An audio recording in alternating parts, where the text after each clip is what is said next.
All right, guys, Dr. Mark Johnson here once again, getting ready for week 4, unit 4. A lot of great things are happening, so go ahead and pull up your PowerPoint. You can take a look at it with me, or you can just watch this. I got to keep it within 23 minute range, so I'll keep it simple. But I'm really excited about just what I'm hearing from you all. I'm proud of the work that you guys are doing, number one, but number two, I'm really loving the engagement. It feels like I'm with you in your areas, where you are. I'm hearing about your ministries. I'm getting an opportunity also to go online and look up your ministries, and just so know that I'm praying for you guys, that God will continue to do a great work with you all, and that you will continue to find favor, God's favor, in the work that you're doing as we're trying our best to make the course have an impact on your ministries and your lives. I don't know where you are or the influence that you have in ministry, but there's always a way to improve evangelism, even if it's a simple method of starting with prayer. That's what I did with the Walmart thing. I just, went to the Walmart parking lot and just started praying the corners of the parking lot. I wanted to do something. I wanted to start somewhere. So we start praying the four corners of the parking lot, and it turned into something more. And so if you take one small, simple step towards where your ministry is, where you are, you'll be surprised about where you go. Let's look at a few things here. One of the things I want to do when I'm walking through this is really understand, as we're making a transition from one book to the next, we're looking at the mega church and some of the myths that need to break through there, particularly as we start thinking about trends. And so when you read that book, you're going to see a lot of things. But what I want to do is do a segue. And the segue is from the 30 years that changed the world into this mega book. Well, why are we going from that book to this book? Here's why. Because that church, that large church, began with a mega church.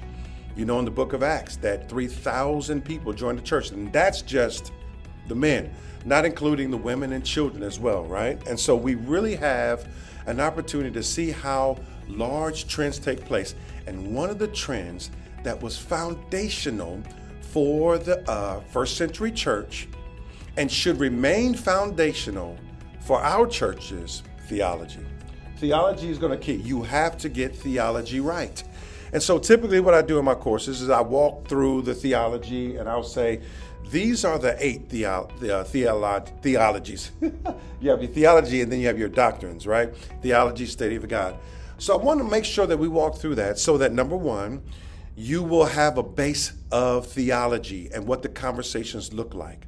And then from there, number two, you'll be able to train your leaders to make sure they understand the significance of the doctrines. Now, why is it important?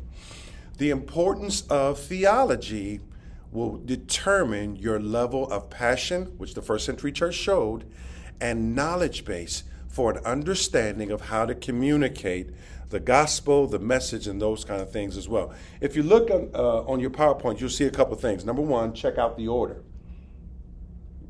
right? What is going on inside the text? So when we start thinking about theology, there's a framework for evangelism that is essential. If one of these are off, then it throws off evangelism. If you look at sin in a different way, well, that's sin, that's not sin, then when you're going to communicate the gospel, if you look at man a certain way, anthropology, you're going to communicate the gospel in a different. If you look at Christ in a different way, that's in that early, we're talking about when you had this whole thought of homoousios, of the same substance as Christ, the same as God. If that's off in any way, your evangelism is angled off, right? You love God, but your evangelism angled off. So we want to make sure that we value all that, look at those things, and really start to marry some things. So let's take a quick look.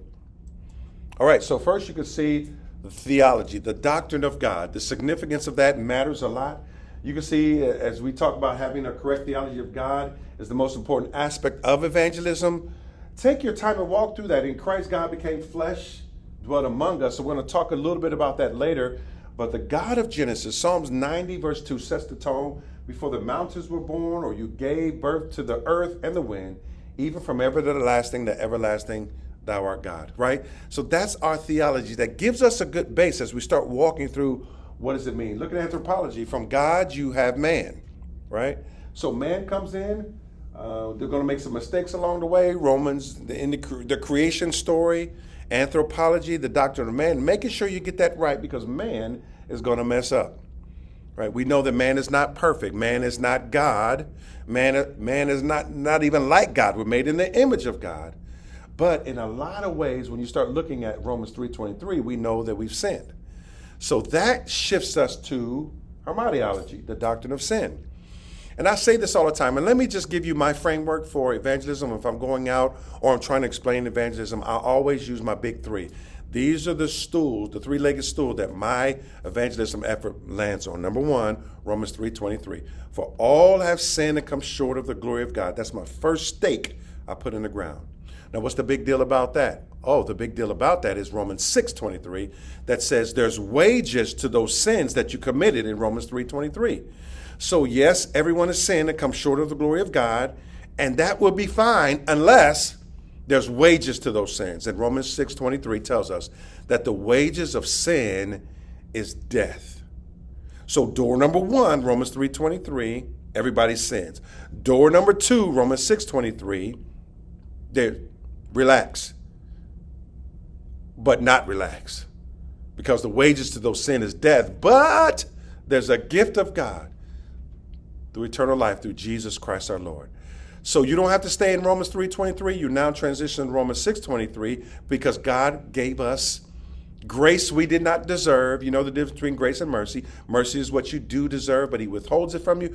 Grace is what you don't deserve, but he presents to you. God presents Jesus Christ to us. Now, what do we have to do? That's Romans 10:9. If you confess with your mouth, Lord Jesus, and believe in your heart that God raised him from the dead, you shall be saved. And so my process is Romans 3:23, Romans 6:23, Romans 10:9 gives you the stair steps that you can use with anybody to share with them the gospel of Jesus Christ. So we need a Savior. The doctrine of salvation, soteriology. Salvation comes from Jesus Christ alone. It is the power of God unto salvation. Not ashamed of the gospel of Christ. Power of God to salvation. Making an appeal. So we have to get this doctrine right because we know because we sin, we need a Savior. And that Savior is Christology, Jesus Christ, the doctrine of Christ. And so now we get a chance to look at, we don't preach ourselves, we preach Jesus. Matter of fact, we can put anything in that. We don't minister, we don't serve ourselves. We serve Jesus Christ. We don't talk, it's not about us. It's all about Jesus. I have this thing that I do in one of my classes, and I have a picture of the world, and it goes from trust to us to Jesus. Trust us, Jesus. And everybody has to trust Christ as their Savior. He's the one that saves us from our sins. So I'm the way, the truth, and the life. Here's where we start to really understand the doctrine. And here, to be honest with you, it should fire you up. You should get excited about it. It should make your heart skip a beat. We're talking about Jesus Christ who saved us from our sin. It's like someone coming to save you at the last minute. So it is important and significant as we start thinking through it. But there's more. Here's the next one. You have pneumatology, the doctrine of the Holy Spirit. Make sure you walk through that and begin to look at ways that you would explain the doctrine, you would explain to people the importance of the Holy Spirit, inspired scripture text. The Holy Spirit convicts. The Holy Spirit convinces unbelievers.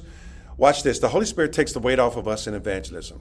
So to understand the doctrine of the Holy Spirit, you understand that every situation you walk into, you're not alone, right?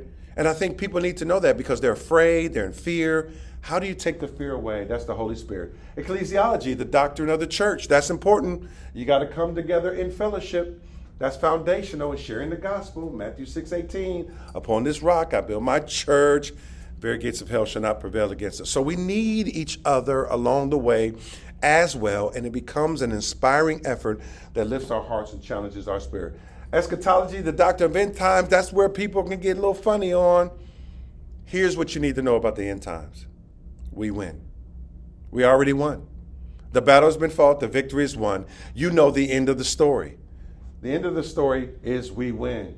Understanding death, judgment, last things. And people get so lost in all those things, particularly when we go to Revelations and try to understand it, and people are shaking their heads. Would you just remind them that all you need to know about the end times is when you accept Jesus Christ as Savior and Lord, we win.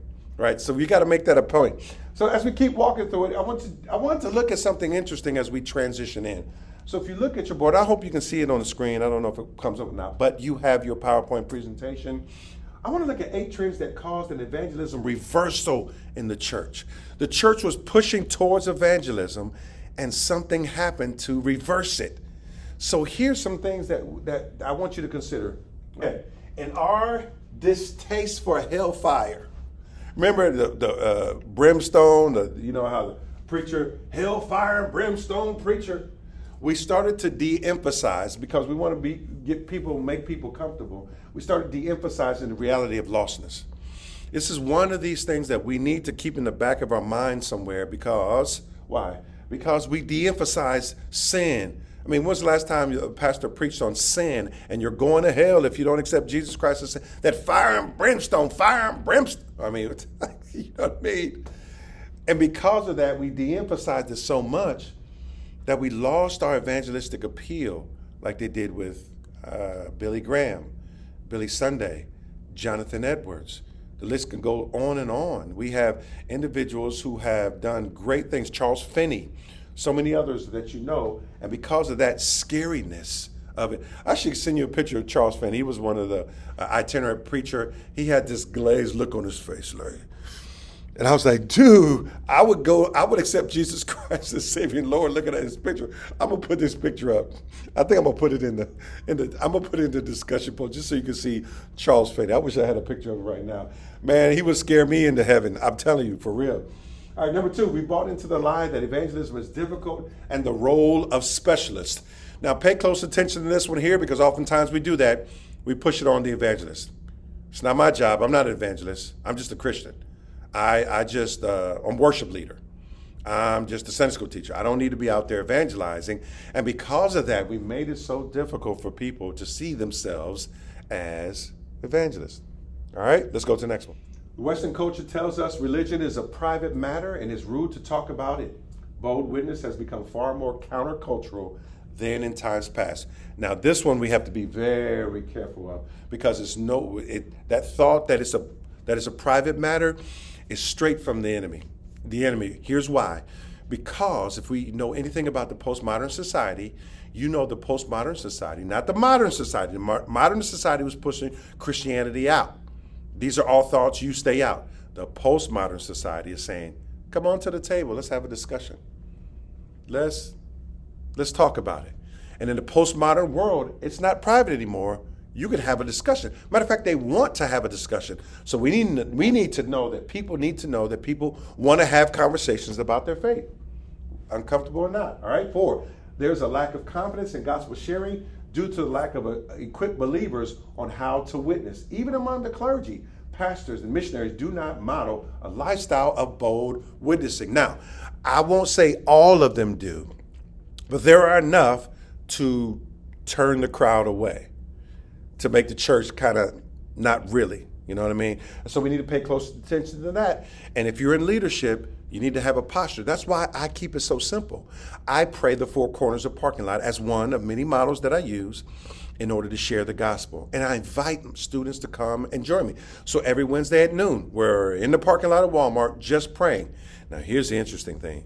When I'm not there at noon, they can still bring their friends and go and pray. They don't have to do it Wednesday noons. They can do it on Saturday mornings. They can get up at Tuesday nights. Why? Because we're just praying the 4 corners and letting God bring who he wants to bring. So we got to take the pressure off that. 5, churches are Sunday morning attendance oriented rather than calling people into vibrant communities of fervent Jesus followers in deep relationship with one another. Here we go. That's a big one there. It's all about us 4 and no more. It's all about what's contained inside the building instead of how God is using us to go out. That's why he says, go ye therefore, not stay ye therefore. And I think we got to bring some attention to that because it is important for people to understand the significance of that. Here's number 6, church gatherings focus on what we gain, great worship, entertaining, inspiring preaching, great programs, rather than on equipping disciples to serve. So locked in on ourselves. So on the one hand, we're so worried about our numbers. On the 2, we're so worried about what we get out of it. Right? And so this inward focus, this in reach is so deep, doesn't mean we can't fellowship, but we can't let that be the only thing that connects us out into the world. We got to get out there. 7, Many Christians in the West are more fearful of offending people now with their witness than they are that people will continue to live their lives apart from Christ, hell, or will enter eternity apart from him, eternal hell. We don't believe we have the answer to brokenness enough to share. Yes, we have the answer. The answer is Christ, right?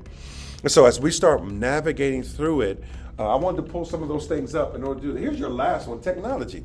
Technology has influenced the spread of the gospel, making Christians less likely to share their faith, send their faith. So you don't share it, you send it. Click send.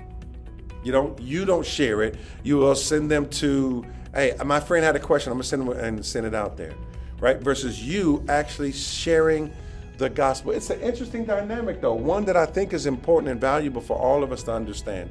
The significance of what we bring for the glory of God is ourselves. Doesn't mean you can't click. I'm glad we have technology to do that. But when we're walking for Jesus Christ and we're the voice and we're the hands and the feet of Christ, let's be that for him. And so as you're walking through the doctors, you'll see the discussion question inside as well. But I just want us to make sure we're ready for what God is doing in our lives. Be attentive to him, be open to him, and follow him every step of the way. All right, that's Unit 4. Thank you, guys. Look forward to connecting with you soon. If I don't hear from you, I'll be checking your discussion posts. If you have any prayer requests or praise reports, make sure you send them to me because I have some intercessory prayer warriors ready to pray for you and celebrate with you all the wonderful things that God is doing. But until we meet again, which is next week, may God bless you and keep you in his perfect peace.